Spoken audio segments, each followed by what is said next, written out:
নমস্কাৰ প্ৰিয় অসমবাসী, মোৰ অন্য এটা ভিডিঅ'লৈ আপোনালোকক স্বাগতম জনাইছোঁ। মাতটোত যদি অলপমান বেলেগ পাইছে তেনেহ'লে বুজি লওক যে একদম জ্বৰ চৰ্দি কাহ বহুত বেছি হৈ আছে।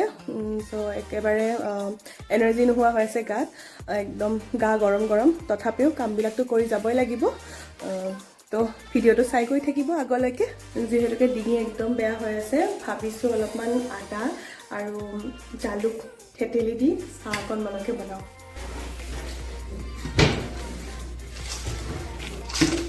মই দুটামান জালুক আৰু ডালচেনি এনেকৈ দি খাওঁ বাৰু, ভাল লাগে, তেতিয়া এটা বৰ ধুনীয়া এটা টেষ্ট আহে। বাহিৰৰ পৰিৱেশটোৱে দেখি ভাল লাগি যায় নহয়নে? ইয়াৰ পিছে নতুনকৈ আকৌ পিছফালৰ ৱালখন বনাবলৈ শিল বালি ইটা এইবিলাক আনিছে।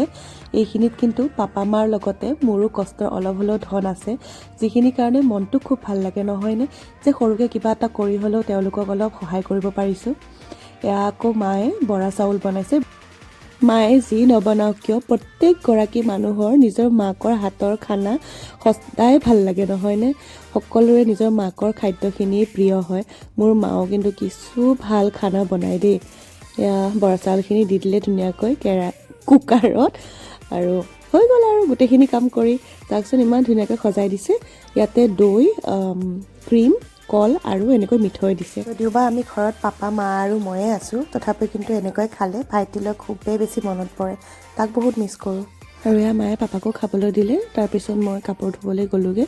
বহুতখিনি কাপোৰ লৈয়ে আনিছিলোঁ, যিহেতুকে ৰ'দ দিছে সোনকালে ধুই মেলি লোৱাটো ভাল।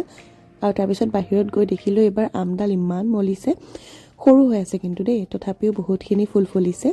আৰু লেচুডালো চাওকচোন, এইবাৰ প্ৰথমবাৰৰ বাবে ফুল ফুলিছে, কি হয় নাজানো আৰু। তাৰপিছত বাহিৰত ইমান ধুনীয়া বতাহ দি আছিলে, ভাবিলোঁ পিছফালে গৈ পেলাই এখন কিতাপকে পঢ়া যাওক, আধৰুৱা কিতাপখন। তাকে বুলি ধুনীয়াকৈ বহি অলপমান কিতাপখনকে পঢ়িলোঁ। মই কিন্তু বাহিৰা কিতাপ পঢ়ি বহুত ভাল পাওঁ, বিশেষকৈ নভেলছ মোৰ একদম প্ৰিয় মানে হেবিট আৰু এইটো। তাৰপিছত পাপাই আকৌ আহিলে মালভোগ কলথোক পাৰিবলৈ, আৰু চাওকচোন এই কলডিলটো লাগি আছিলে। মই বোলো পিটিকা খাম, পাপাই একদম চিধাই আহি লাগি থকা জুইতে দি দিলে ধুনীয়াকৈ। আৰু ইয়াৰে পিটিকা কিন্তু কোনে কোনে খাই পাইছে জনাবচোন দেই। এইডাল আকৌ বগা জামু, খাবলৈ বৰ মিঠা, খোৱা চাওকচোন, লাগিছে কিন্তু কিছুমান। তাতে এটা দেখিছোঁ অলপ অলপ পকিছে, সেইটো দেখিছে এইটো। আৰু যোনে নেজানে এই গুটিটো উলিয়াই দিয়া হয়, আৰু এই গুটিটো উলিয়াই দি এই বাকলিখিনি খোৱা হয়। আৰু এতিয়া মই একদম খানা বনাবলৈ ৰেডি। দুপৰীয়া সাজ ভাবিছোঁ ময়ে বনাওঁ, যিহেতুকে ঘৰত আহিছোঁ, মাহঁতক অলপমান ভালদৰে খুৱাওঁ। চ' এয়া গোটেই একদম এৰেঞ্জমেণ্ট হৈ আছে, চব মায়ে এৰেঞ্জমেণ্ট কৰি থৈ দিছে, মই খালি বনাব লাগে। আপোনালোকক এটা ৰেচিপি দেখাওঁ, একদম সহজ সৰল ৰেচিপি। এইটো চিনি পাইছেই, কি হয় তৰমুজ খোৱাৰ পিছত যিখিনি ৰৈ যায় সেইখিনি আপোনালোকে পেলাই দিয়ে নেকি বাৰু? পেলাই নিদিব। ইয়াৰ জৰিয়তে আমি এটা একদম সহজ সৰল ৰেচিপি বনাম। বহুতে হয়তো খাই পাইছে তেনেকৈ, আৰু যিসকলে পোৱা নাই তাৰ বাবে দিছোঁ। চ' মায়ে ধুনীয়াকৈ কুটি দিলে এইখিনি তৰমুজৰ বাকলিখিনি সৰু সৰুকৈ। আৰু মই ইয়াতে ৰেডি কৰি লৈছোঁ পিঁয়াজ, নহৰু। মই এনেকৈ নহৰু ধুই লৈ বাকলিৰ সৈতে থেতেলিয়াই দি খাই ভাল পাওঁ।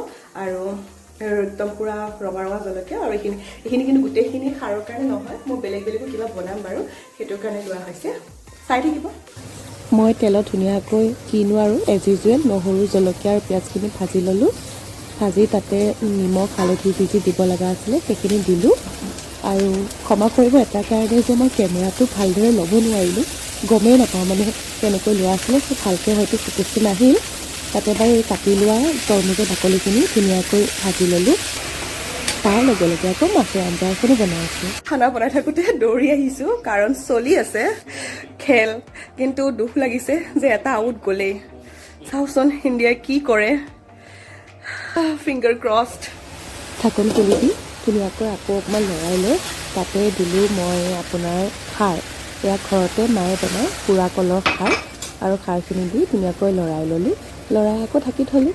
আৰু ইয়াত লগতে দিলোঁ মই অকণমান জিৰা পাউডাৰ। ইয়াত বেছি একো কষ্টই নাই, যিহেতুকে এখন খাৰ বনাইছোঁ।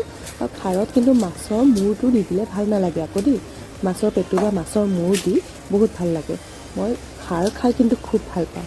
আমাৰ মানুহবিলাকক, অসমীয়া মানুহবিলাকক বেছিভাগ সেইকাৰণে কোৱা হয় খাৰ খোৱা বুলি, এইটো কাৰণেই কয় পোৰা কলৰ খাৰটো সকলোতকৈ ভাল আৰু এনেকৈয়ে কিছু সময় লৰাই দিলেই আমাৰ ধুনীয়াকৈ তৰমুজৰ খাৰখন একদম ৰেডি হৈ গ'ল। চব পাপাই ইমান ধুনীয়াকৈ কলডিলখিনি এৰুৱাই দিছে আৰু বহুত কুমলীয়া হৈ আছে ঘৰৰে কলডিল বহুত টেষ্টি যিহেতুকে মালভোগ কলৰ হয় খাবলৈ বহুত ভাল আৰু তাৰ লগত লৈছোঁ পিঁয়াজ আৰু কেঁচা জলকীয়া। আহকচোন পিটিকা বনাওঁ। বেলেগ একো নাই ইয়াতে মই কেঁচা মিঠাতেল দিম বহুতখিনি পৰি